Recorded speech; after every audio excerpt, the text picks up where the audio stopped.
Vous sortez d'une consultation chez le médecin qui vous a prescrit des analyses de biologie médicale. Mais c'est quoi exactement? Vous allez vous rendre dans un laboratoire d'analyse médicale. C'est là que des professionnels sauront ce qu'il faut faire. Vous montrez d'abord votre ordonnance à une secrétaire qui va enregistrer les analyses demandées par le médecin. Une infirmière va ensuite vous appeler et prélever le matériel nécessaire aux analyses. Le plus souvent, il s'agit de tubes de sang, mais on peut aussi vous demander un recueil d'urine, de sel, prélever des écouvillons sur la peau, les muqueuses ou d'autres choses encore. Ces échantillons sont préparés par les infirmiers, puis envoyés vers un plateau technique. Le plateau technique est le lieu où se trouvent les automates et le matériel nécessaire à la réalisation de l'analyse. Des techniciens de laboratoire vont recevoir vos échantillons et les traiter selon l'analyse demandée. Les analyses de biochimie, comme la glycémie, le cholestérol ou les bêta-HCG, passent sur des automates qui vont mesurer le taux de ces molécules. Les formules sanguines, pour connaître l'hémoglobine, le nombre de globules blancs et les plaquettes, peuvent nécessiter d'être lues sur une lame au microscope.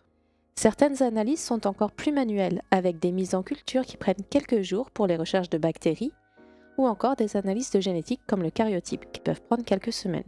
Quand le technicien a fini son travail, il transmet ses résultats à un biologiste.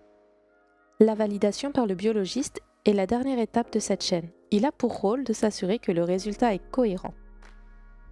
Parfois, il pourra demander de contrôler une valeur. D'autres fois, il devra faire une deuxième lecture d'une lame au microscope, identifier une bactérie et interpréter certains profils.